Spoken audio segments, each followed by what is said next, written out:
10절 말씀 읽어보겠습니다.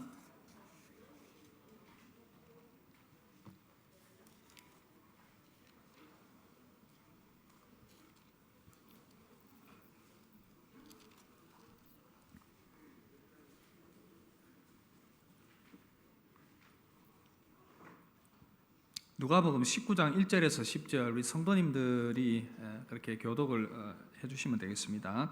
예수께서 여리고로 들어가 지나가시더라. 삭개오라 하는 이름하는 자가 있으니 세리장이요 또한 부자라. 그가 예수께서 어떠한 사람인가 하여 보고자 하되 키가 작고 사람이 많아 할 수 없어 앞으로 달려가서 보기 위하여 돌 무화과 나무에 올라가니 이는 예수께서 그리로 지나가시게 되미로라. 예수께서 그곳에 이르사 쳐다보시고 이르시되 삭개오야 속히 내려오라 내가 오늘 내 집에 유하여야 하겠다 하시니 급히 내려와 즐거워하며 영접하거늘 무사람이 보고 수군거려 이르되 저가 죄인의 집에 유하러 들어갔도다 하더라. 삭개오가 서서 주께 여짜오되 주여 보시옵소서 내 소유의 절반을 가난한 자들에게 주겠사오며 만일 누구의 것을 속여 빼앗은 일이 있으면 내 갑절이나 갚겠나이다. 예수께서 이르시되 오늘 구원이 이 집에 이르렀으니 이 사람도 아브라함의 자손이미로다. 인자가 온 것은 잃어버린 자를 찾아 구원하려 함이니라. 아멘. 할렐루야. 우리 한 번 더 옆 사람에게 한번 인사합시다. 참 잘 오셨습니다. 참 잘 오셨습니다. 감사합니다. 하나님 말씀을 좀 여러분들에게 나누려고 합니다. 참 우리 인생은 인생의 갈급함을 찾아서 헤매는 그러한 존재인 것 같습니다. 최근에 그 유행했던 넷플릭스 드라마 수리남 아시죠? 수리남. 여기 보면 아주 인기리에 이 드라마가 끝이 났는데 제가 이것을 목사로서 다 보고 그럴 시간이 없어가지고 하도 유명해서 1시간짜리로 짧게 요약된 유튜브를 봤습니다. 내용이 대충 파악이 되었는데 보니까 재미가 있더라고요. 이 핵심 포인트는 뭐냐면 돈에 대한 것이었습니다.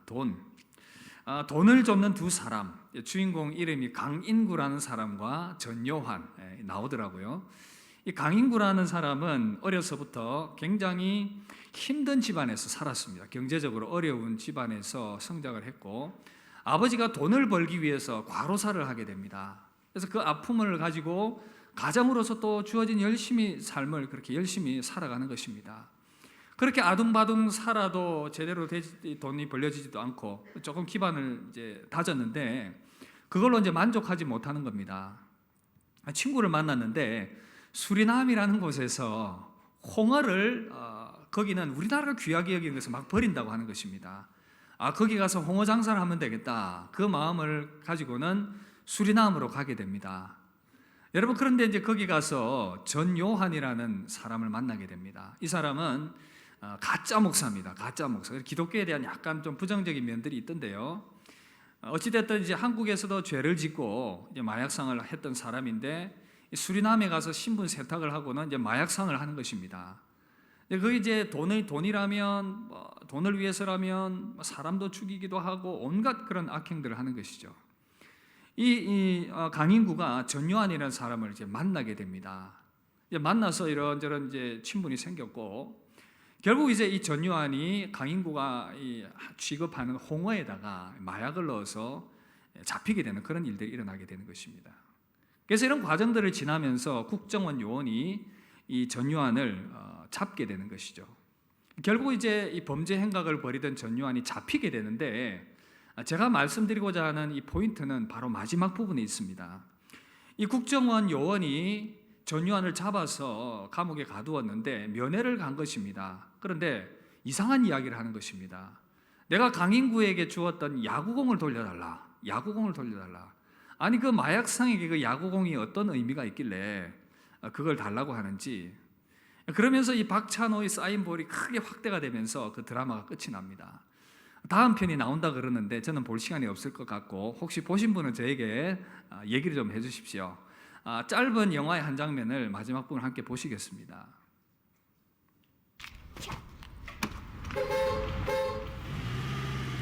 카센터를 운영하던 인구 앞에 창호가 나타나는데요.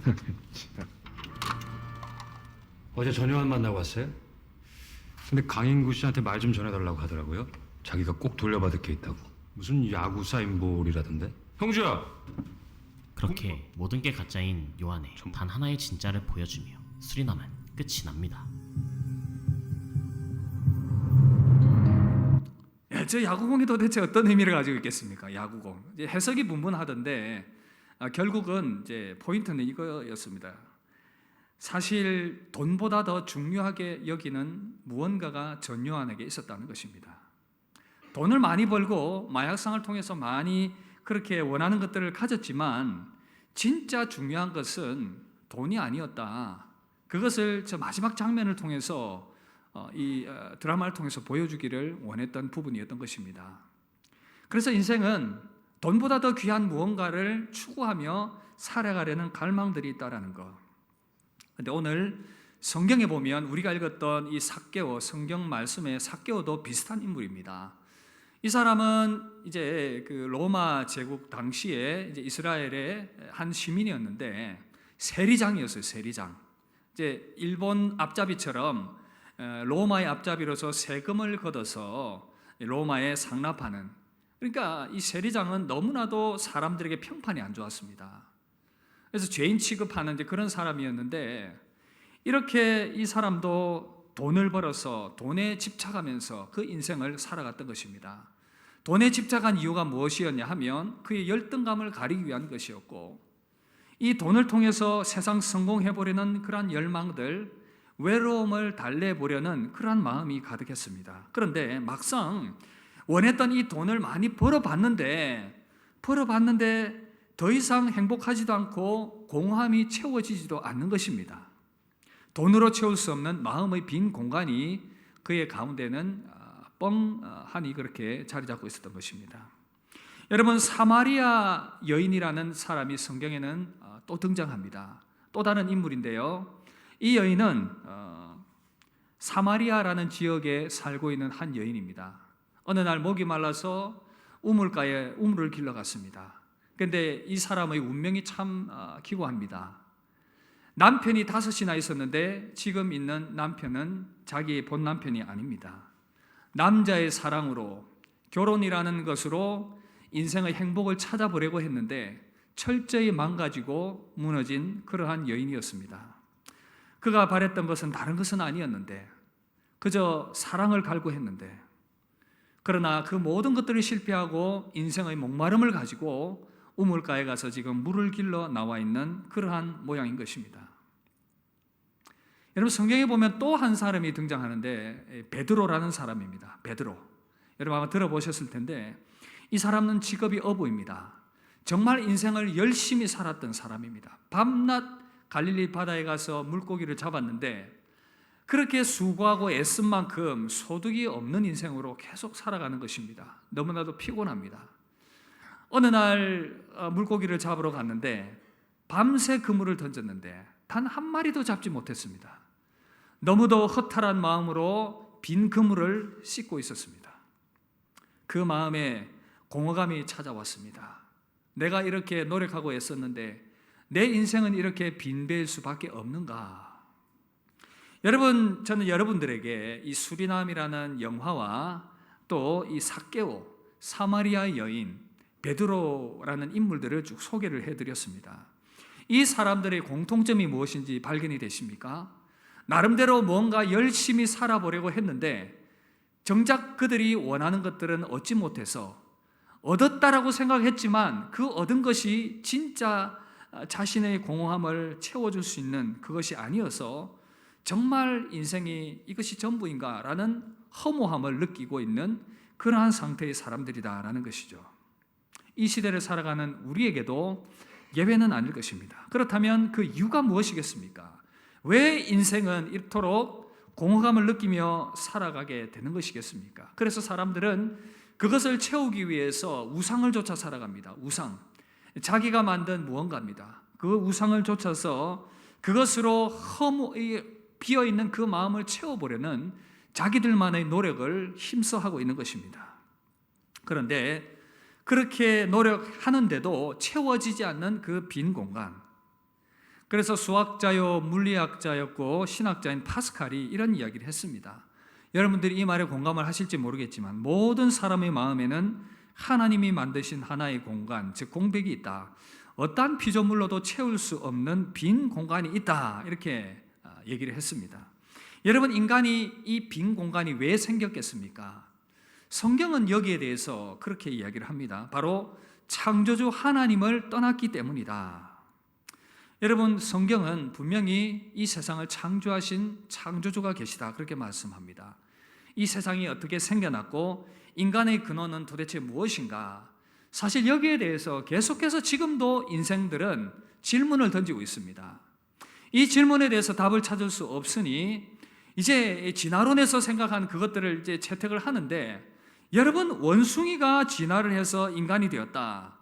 그렇다면 우리 인간은 단지 원숭이 후손에 불과하고 짐승에 불과하고 인간의 가치와 존엄성, 도덕 이런 것들을 말할 필요가 없는 그러한 존재인 것입니다. 인간이 단지 원숭이 후손에 불과하다면 인간은 너무나도 불행하고 안타까운 존재인 것입니다.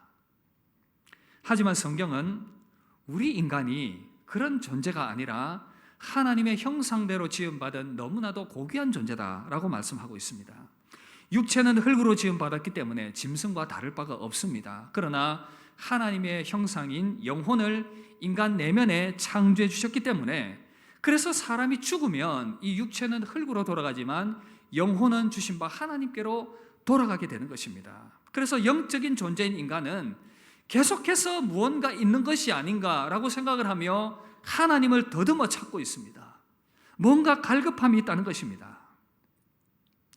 영적으로 민감한 사람들이 있어요. 영적인 세계에 눈이 뜨여져 있는 사람들 중에 이 대표적으로 무당들이 있는데, 안타깝게도 이 무당이신 분들은 하나님의 영이 아니라 이 사단과 마귀의 영에 사로잡힌 분들이에요. 그래서 안타깝지만 그래도 그 영적인 세계를 접했기 때문에 영적인 민감함이 있어서 예수 믿는 사람들을 알아봅니다. 저희 어린 시절 경험을 제가 예배 시간에 자주 말씀드렸는데, 예수 믿는 어떤 분이 있었어요. 이건 다른 분의 이야기인데, 이분이 직분을 받고 봉사를 하다가 낙심을 하고 실망을 한 것입니다. 그래서 교회를 떠났습니다. 한 10년 동안 그렇게 방황을 하면서 지내면서 하나님은 없다 그러고 막 그렇게 방황하며 살았는데, 어느 날 이 사람이 술집에 갔습니다. 술집에 가서 그날도 이제 술을 마시고 있는데, 그때 이 용하다고 하는 점쟁이가 이 술 테이블을 돌면서 사람들에게 이렇게 점을 치고 있는 것입니다. 그런데 이 사람이 이렇게 점쟁이가 점을 치다가 갑자기 이 가위에 눌린 듯이 이렇게 막 힘들어하면서 그런 얘기를 하는 것입니다. 여기 예수 믿는 사람이 있습니다. 제발 나가주세요. 점괘가 안 나옵니다. 사람들이 웃으면서 얘기했습니다. 술집에 무슨 예수쟁이가 있단 말이고, 이런 이제 분위기였죠. 계속 이제 점쟁이가 얘기를 하는 거 아닙니다. 이거 지금 예수 믿는 사람이 있습니다. 좀 나가주세요. 그러면서 점쟁이가 소리치면서 한 사람을 노려보기 시작합니다. 술잔을 들고 있는 10년 전 교회를 떠났던 그분을 째려보고 있는 것입니다. 이 사람은 너무 놀랐습니다. 슬그머니 나와서 골목길에 들어서서는 흐느껴 울었습니다.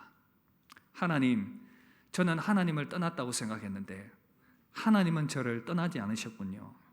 그렇게 제가 할 짓 못할 짓 다 하면서 방황하며 살았는데 하나님은 저를 기억하고 계셨군요. 그렇게 생각하면 너무 감사한 마음으로 감격했다는 것입니다. 여러분, 이분은 낙심해서 하나님을 부인하고 떠났습니다. 하지만 그것은 자기 생각일 뿐이었던 것입니다. 하나님은 살아계셨고 여전히 그를 기억하고 계셨던 것입니다. 그래서 다른 그 어떤 것보다 하나님이 나를 기억하고 계시고 하나님이 살아계시구나, 이것을 깨닫는 순간 그 모든 방황했던 걸음들이 후회스러웠고 다시 하나님의 품으로 돌아오게 된 것이었습니다. 여러분, 저의 어린 시절, 우리 아이가 어린 시절이죠. 저희 아이가 어린 시절을 제가 잊지 못하는 추억이 하나 있는데, 이전에 한번 우리 성도님들에게 나눴던 기억이 있습니다. 아이가 큰아이가 한 3살쯤 되었던 때로 기억을 하는데, 마트를 데리고 간 것입니다. 큰 대형 마트를 이렇게 가면 그게 뭐 많지 않습니까? 아이들이 특히 좋아하는 장난감 코너, 거기 가면 정신을 못 차리는 것이죠. 이제 우리 큰아이가 이제 이 자동차를 되게 좋아했는데 그 자동차 코너 앞에서 눈이 꽂혀서 정신을 못 차리는 겁니다. 자기가 좋아하는 이 자동차가 널려 있으니까. 그래서 이것도 잡아보고 저것도 잡아보고 흔들어보고 한참을 장난감을 가지고 노는 것입니다. 그러니까 너무 정신없이 그렇게 팔려 있길래 아내랑 제가 장난을 친다고 살짝 숨어 보았습니다. 근데 이 아이가 한참을 가지고 놀다가 주변을 이렇게 둘러보는 것입니다. 엄마 아빠가 보이지 않는 것입니다. 인상이 일그러지기 시작했습니다. 그리고는 울음이 터져 나왔습니다. 엄마! 그리고는 이제 장난감 내려놓고 막 또 돌아다니는 것입니다. 엄마 아버지 찾는다고. 아마 여러분들 그런 비슷한 경험이 있는 줄 모르겠는데 저는 이것을 우리 신앙으로 우리의 어떤 이 존재 자체로 좀 연결해 보았습니다. 인간의 실존이란 무엇인가? 하나님을 찾아 더듬어서 무언가를 대체물들을 그렇게 가지려고 하는데 그것에 순간적으로 눈이 사로잡히고 빠져 있지만 결국은 그것이 중요한 것이 아니라 아이가 부모를 찾아야 하는 것처럼 인생이 하나님을 찾아야만 참된 기쁨과 행복을 얻을 수 있는 것이 아닌가. 정말 돈을 통해서, 지위를 통해서, 무언가를 통해서 삶의 안정을 찾고 불안한 마음을 달래보기를 원하지만 결국은 하나님만이 채워질 수 있는 안정감과 그런 어떤 기쁨이 아닌가. 그래서 여러분, 사람은 하나님께로 돌아가야 참된 행복과 기쁨과 만족이 있는 것입니다. 여러분, 그러면 성경은 창조주 하나님께로 돌아가는 길을 어떻게 소개해주고 있습니까? 안타깝게도 인간은 이 길을 잃어버렸기 때문에 스스로 돌아갈 방법이 없는 것입니다. 완전히 길을 잃어버렸습니다. 그렇다면 도대체 무엇이 인간으로 하여금 이 길을 잊어버리게 만들었을까요? 성경은 그것을 죄라고 얘기를 합니다. 벌써 죄라고 얘기하니까 마음에 불편함이 있습니다. 또 목사가 또 죄 이야기하네. 이 죄도 짓고 저 죄도 짓고 맞지? 내가 좀 죄 좀 지었지. 양심적인 분들은 그런 생각을 하는데 저는 여러분들의 행위의 죄를 말하고 싶지 않습니다. 더 근본적인 죄는요, 창조주 하나님을 떠난 죄입니다. 그것이 근본 도리이기 때문에 효를 이야기할 때에 여러분 부모에 대해서 최선을 다하는 것, 그 부모를 인정해드리고 존중해드리는 것이 최고의 효가 아니겠습니까? 이것을 확대시켜 본다면 유교에서 그렇게 효를 강조하지만 가장 근본적인 효는 창조주 하나님이신 그분께 돌아가는 것이고 그분을 진짜 섬기는 것이 참된 도리가 아니겠습니까? 그래서 성경은 가장 큰 죄는 뭐냐라고 했을 때에 하나님을 떠난 죄다 그렇게 말하고 있습니다. 하나님을 마음으로부터 밀어내고 끊임없이 내가 주인이 되어서 내 인생 살아보려고 발버둥 치고 애쓰는데 그래서 진짜가 아닌 가짜의 대체물을 가지고 만족을 얻으려고 노력하고 힘쓰고 애쓰는데 계속해서 채워지지 않는 악순환이 반복이 되고 있는 인생이라는 것이죠. 그래서 결국은 길을 잃어버리게 되면 느끼게 되는 마음은 두려움과 공포입니다. 어디를 갔는데 길을 잃어버렸어요. 두렵습니다.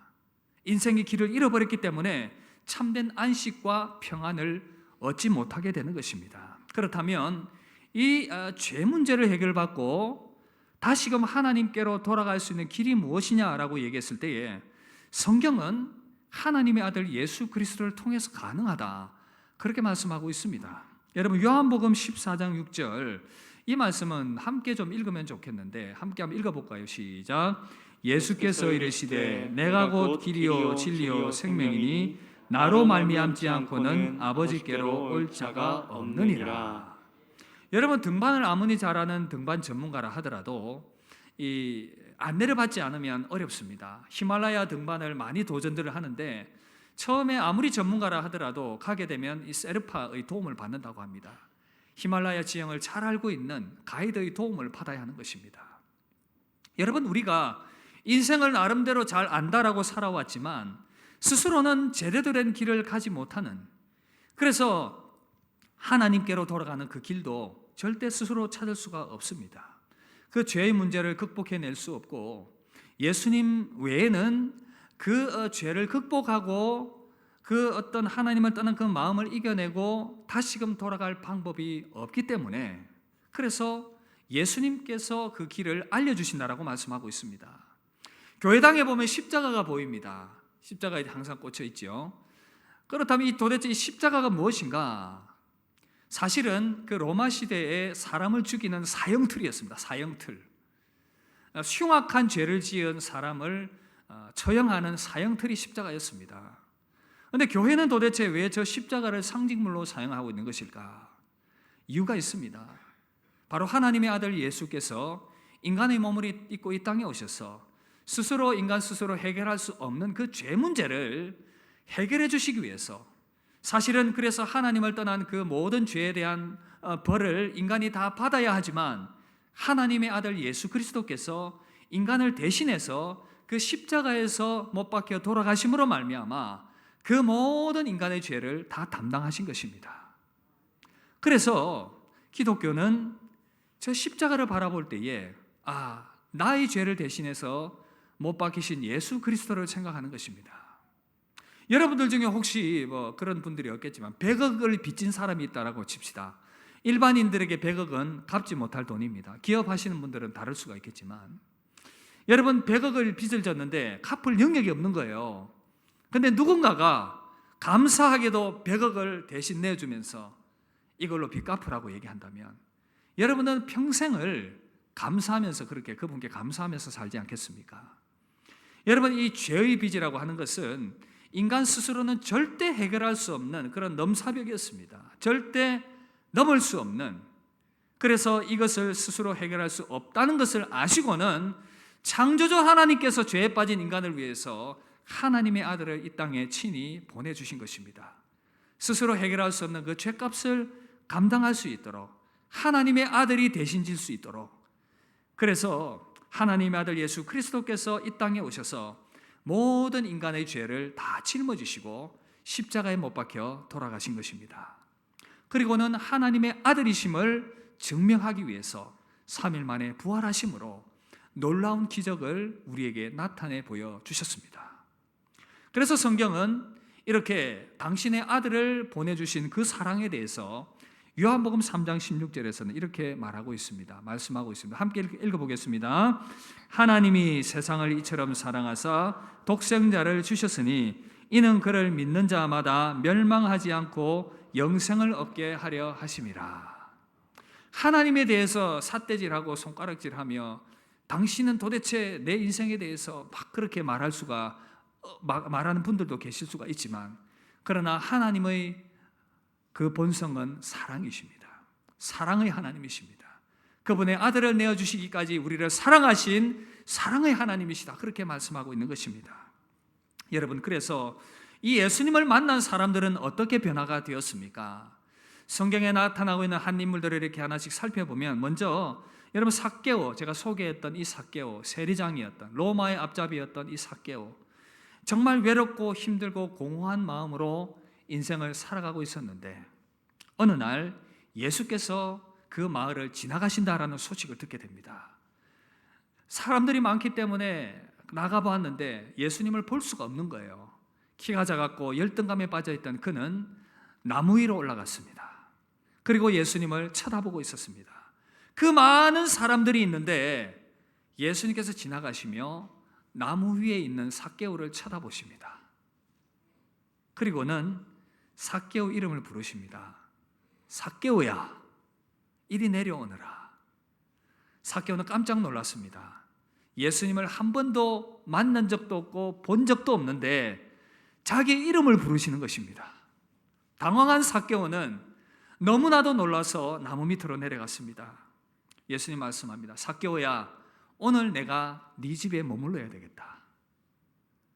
죄투성이었고 욕망투성이었고 사람들을 착취했던 죄인이었던 그에게 긍휼을 베풀어 주시는 예수님, 그 예수님의 이야기를 들어보니 그분은 하나님의 아들이셨고 자기의 이름을 알고 있는 그분, 그래서 예수님을 만난 삭개오는 돈이 줄 수 없는 너무나도 큰 기쁨과 감격을 경험했던 것입니다. 그의 인생이 완전히 바뀌었습니다. 내 모든 재산 반을 다 털어서 가난한 사람 나눠주겠습니다. 그리고 또 사마리아 여인, 여러분 남자의 사랑을 갈구했고 정말 그 인생에 행복한 결혼을 꿈꿨던, 그러나 철저히 실패해서 영혼의 목마름 가운데 있던 그녀가 예수님을 만나게 됩니다. 예수님께서 그녀를 바라보면서 얘기합니다. 너는 지금 이 우물물에 이 육체의 목마름을 위해서 물을 길러 왔지만 진짜 목마름은 네 영혼 가운데 있다. 나는 그것을 알고 있다. 내 영혼이 목마르지 아니하는 그 샘을 너에게 주겠다. 이 여인이 반갑게 얘기합니다. 선생님, 그렇다면 그 생수를 나에게도 주십시오. 예수님이 얘기합니다. 그렇다면 네 남편을 지금 데리고 와라. 이 여인이 얘기합니다. 저는 남편이 없습니다. 그래, 네 말이 맞다. 너가 남편이 5이 있었는데 지금 있는 그 남자도 내 남편이 아니니 네 말이 맞다. 예수님이 이 여인의 모든 과거를 세밀하게 알고 계셨습니다. 너무 깜짝 놀란 것입니다. 아니, 예수님이 어떻게 내 모든 과거를 다 알고 있는 것일까? 그리고는 대화를 나누어 보니 메시아가 오신다라고 했습니다. 내가 바로 그다. 메시아, 하나님의 아들을 만난 이후에 이 여인은 너무나도 기뻤습니다. 인생의 모든 목마름들이 하나님을 만나는 그 순간, 하나님의 아들을 만나는 순간 다 해결되는 그러한 아주 귀한 경험을 했던 것입니다. 그리고 여러분 또 베드로를 볼까요? 인생 열심히 살았는데 빈배였던 베드로, 나름대로 열심히 살았는데 빈배였던 베드로, 예수님을 만났습니다. 예수님께서 말씀하십니다. 깊은 곳에 가서 그물을 던져라. 그물을 던져서 물고기를 잡았더니 그물이 찢어질 정도로 가득 잡히게 된 것입니다. 베드로는 이해할 수 없었습니다. 자기가 밤새 그물을 던졌던 바로 그곳에 예수님 말씀 따라 그물을 던졌더니 물고기가 너무나도 많이 잡혀서 찢어질 정도가 되었던 것입니다. 베드로는 너무나도 기이한 신적인 그러한 감동, 충격을 받게 됩니다. 그리고 얘기합니다. 나를 떠나십시오. 나는 죄인입니다. 그 하나님의 영광을 바라본 베드로의 입에서 그런 고백이 나오게 된 것입니다. 이후로 베드로는 참 인생의 의미가 무엇인가, 이분을 내가 따라야 되겠다. 그래서 평생에 예수님을 따르면서 예수님이 행하셨던 모든 기적을 지켜보았습니다. 하나님의 아들이신 그분이 죽은 사람도 살리고 병자도 고치고 주님의 그 말씀대로 십자가에서 인간을 대신하여 십자가에 죽으시고 부활하신 그 모든 사건을 베드로는 다 목격을 했습니다. 그리고 하나님의 영의 성령의 임재하심도 오순절 사건도 경험한 이후에 그는 평생에 예수 그리스도를 증거하면서 그분의 제자로서 그의 평생을 살아갔던 것입니다. 여러분, 이처럼 예수님, 하나님의 아들 예수 그리스도를 믿게 되면 인생의 모든 그러한 갈증이 해결되고 모든 그러한 이 고통 가운데서 해방되며 새로운 삶이 시작된다는 사실, 삶이 변화되는 것입니다. 여러분들은 조지 W 부시 대통령을 다 아실 텐데, 여러분, 이분이 정말 방탕한 인생을 살았습니다. 거의 이렇게 20살부터 40세까지는 거의 탕자로 지냈습니다. 클린턴보다 더한 바람둥이였고요. 마약에다가 술에다가 완전히 폐인처럼 살았던 사람입니다. 그러던 어느 날 그가 40세가 되던 생일이었습니다. 7월 7일 생일 파티를 하면서 이렇게 술을 마시고 흥청망청 놀고 있는데 그 친구 중에 이제 예수님을 믿는 사람이 있었습니다. 클린턴 부시에게 복음을 전했습니다. 너 그렇게 살지 말고 예수 믿어라. 이 전도를 받고는 예수님을 믿게 되었고 그날로부터 그의 삶이 바뀌어지기 시작했습니다. 자신의 힘이 아니라 주님의 도움으로 술을 끊게 되었습니다. 삶이 바뀌어지기 시작했습니다. 회개하게 되었습니다. 하나님의 능력을 의지하게 되었습니다. 그러자 그의 삶이 정말 열심 있는 삶으로, 성실한 삶으로 바뀌어지게 된 것이죠. 그래서 이후에 텍사스 주지사가 되었고 대통령의 재선까지 하게 되는, 여러분, 그래서 2000년 이 대선 후보 때에 후보 유세를 하면서 누군가가 그렇게 질문을 했습니다. 당신이 가장 존경하는 분이 누구입니까? 클린턴 부시가 얘기를 합니다. 그분은 예수 그리스도이십니다. 그분은 예수 그리스도이십니다. 왜 존경합니까? 그분은 나의 인생 전체를 바꾸어 주셨습니다. 사랑하는 여러분, 오늘 저는 이 시간 여러분들에게 예수님을 소개해드리고 싶습니다. 권해드리고 싶습니다. 예수님을 만나면 삶의 새로운 행복이 시작이 됩니다. 먼저는요, 내면에 임하는 평안과 기쁨입니다. 인생의 모든 불안함과 근심이 예수님을 믿게 되면 하나님의 영이 함께 하십니다. 그 하나님의 영이 함께 하심으로 말미암아 근심과 걱정과 두려움은 다 사라지게 되는 것입니다. 그래서 평강이 임하게 됩니다. 평화가 임하게 됩니다. 어느 장례를 이제 그 장의사지요. 장의사가 이제 박효진 장로님을 간증을 통해서 그런 이야기를 하는 것을 들었습니다. 자기는 지금 예수 믿지 않는데 언젠가 예수 믿을 것이다. 그 박효진 장로님이 전도를 하니까 왜 그러느냐? 죽을 때 죽은 사람들 얼굴 표정을 보니까 다 알겠더라는 것이죠. 예수 믿고 죽은 사람들 표정은 다 평화가 있었고 안정감이 있었다. 그런데 예수 믿지 않는 사람들은 온갖 얼굴들이 다 인상이 찡그러져 있고 보기만 해도 무서운 모습이었다. 자기가 예수 믿지 않으면서. 근데 언젠가는 내가 예수 믿을 거다. 이 죽은 사람들 얼굴 보니까 하나님이 계신 건 맞는 것 같다. 여러분, 인생이 방황하지 않게 됩니다. 인생이 가야 할 방향이 무엇인지 예수님 안에서 새롭게 발견할 수가 있는 것입니다. 그리고 또 무엇보다도 천국을 선물로 받게 됩니다. 우리 인생이 가장 두려워하는 이 죽음에 대해서 70년, 80년, 90년 우리의 생애는 그렇게 끝입니다. 심지어 오늘 사고를 통해서 보았지만 그 20대의 꽃다운 나의 아이들도 죽음 앞에서는 무기력한 것입니다. 순서가 없는 것입니다. 그러나 성경의 약속이 우리 가운데 분명하다면 예수 그리스도 안에서 우리는 영원한 천국을 선물로 받게 되는 것입니다. 예수님 안에서 죄 용서함 받고 거듭난 영혼은 육체의 죽음과 더불어서 그 영혼이 하나님 나라로 들어가게 되는 것입니다. 그래서 저는 여러분들에게 함께 예수 믿고 이 기쁨, 이 땅에서 기쁨뿐 아니라 영원한 생명을 소유하게 되는 그런 은혜와 복이 여러분들 가운데 오늘 임하게 되기를 바랍니다.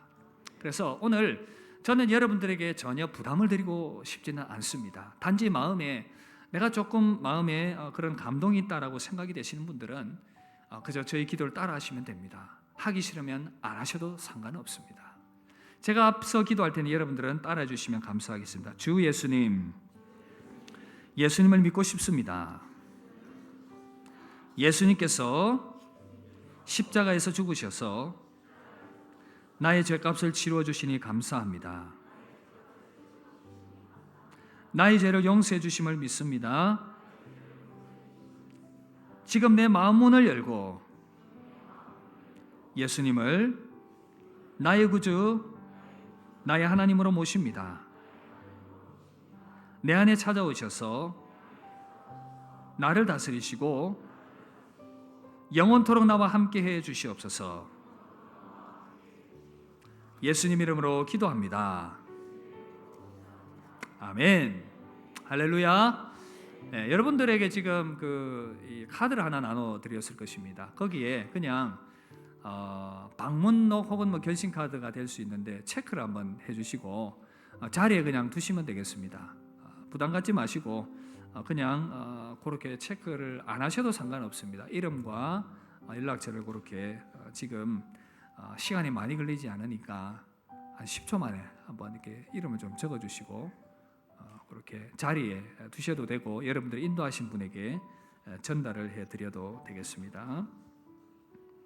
우리 함께 찬양하면서 계속해서 여러분 작성하시고 하시면 좋겠습니다.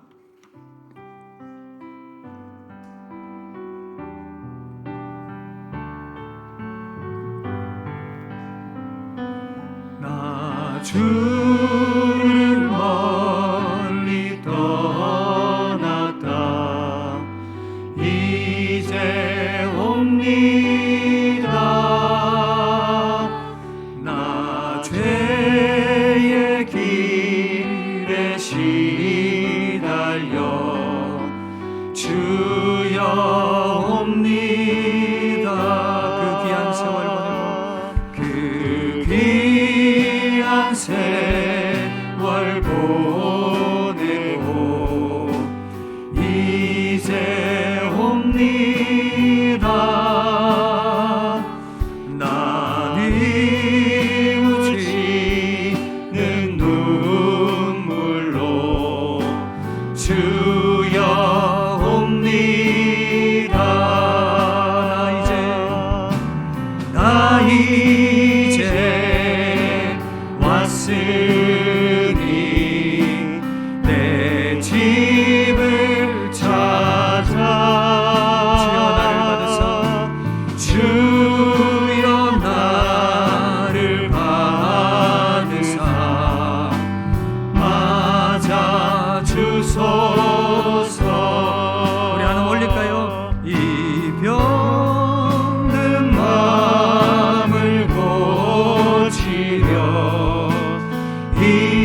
것이 무언가 우리 주 예수